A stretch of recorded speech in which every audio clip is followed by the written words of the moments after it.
Hello আসসালামু আলাইকুম, welcome to my channel loves cooking. আশা করি আপনারা সকলে খুবই ভালো আছেন এবং আলহামদুলিল্লাহ আমিও ভালো আছি। আজকে চলে এলাম ভিন্ন ধরনের নতুন একটি ভিডিও নিয়ে। 5 মিনিটে তৈরি করুন আলু দিয়ে বিকেলের নাস্তা পটেটো চিজ বল। এই রেসিপিটি কিভাবে বানাতে হয় তা আজকে আমি আপনাদের সাথে শেয়ার করব। তো চলুন আজকের ভিডিওতে যাওয়া যাক। প্রথমেই 3টি আলু সেদ্ধ করে ম্যাশ করে নিয়েছি। এরপর দিয়ে দিব হাফ চা চামচ চাট মশলা, হাফ কাপ পুদিনা পাতা এবং ধনিয়া পাতা, পরিমাণ মতো লবণ, 1 চা চামচ চিলি ফ্লেক্স এবং 1/4 কাপ পেঁয়াজ বেরেস্তা, 1 চা চামচ সয়া সস। এবার সব উপকরণগুলো আলতো হাতে মিশিয়ে নিতে হবে।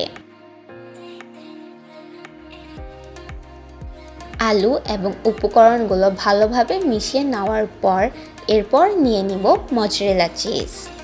দেখতেই পাচ্ছেন আমি এখানে মজরেলা চিজ লম্বা করে স্লাইস করে নিয়েছি। চিজের প্লেটটা এক পাশে রেখে সামান্য পরিমাণে আলু মিক্সচার নিয়ে রাউন্ড শেপ দিয়ে নিব। আপনারা চাইলে আপনাদের মন মতো যে কোনো শেপ দিতে পারেন, কিন্তু রাউন্ড শেপ দিলেই বেশি ভালো হবে, কারণ এই রেসিপিটির নামই হলো পটেটো চিজ বল, আর বল দেখতে কিন্তু রাউন্ড। তাই এই রেসিপিটি যদি রাউন্ড শেপে করি তাহলে নামের সাথেও এই রেসিপিটি যাবে, পটেটো চিজ বল।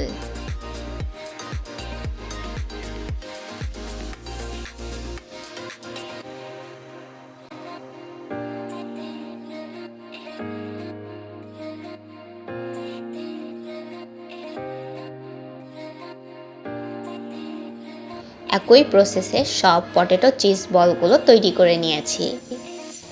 এরপর পটেটো চিজ বল ক্রোটিন করার জন্য সামান্য পরিমাণে আটা নিব এবং এতে পটেটো চিজ বল দিয়ে ভালোভাবে চারপাশ লাগিয়ে নিব। এরপর একটি ডিম ভালোভাবে ফেটিয়ে নিব।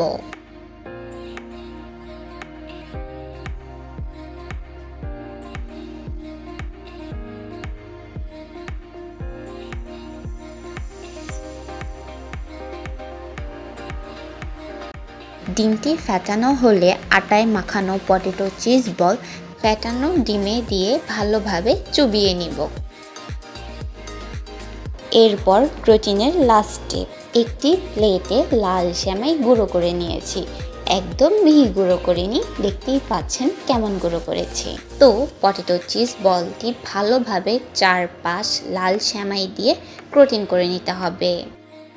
সবগুলো পটেটো চিজ বল ক্রোটিন করা হয়ে গেলে এরপর চুলায় চলে যাব।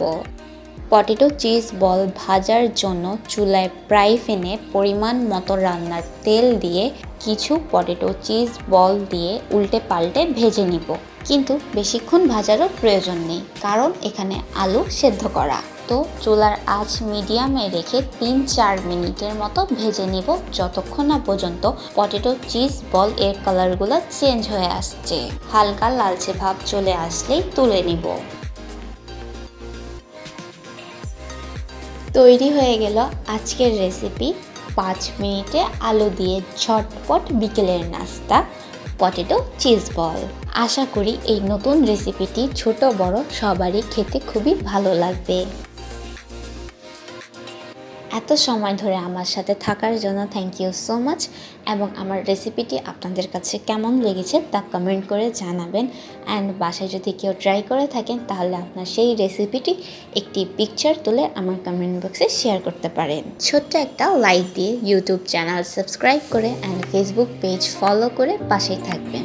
Thank you so much. আজকের মতো এখানেই বিদায় নিচ্ছি। ভালো থাকবেন, সুস্থ থাকবেন। দেখা হবে আবার আরও নতুন একটি ভিডিও নিয়ে। আল্লাহ হাফেজ।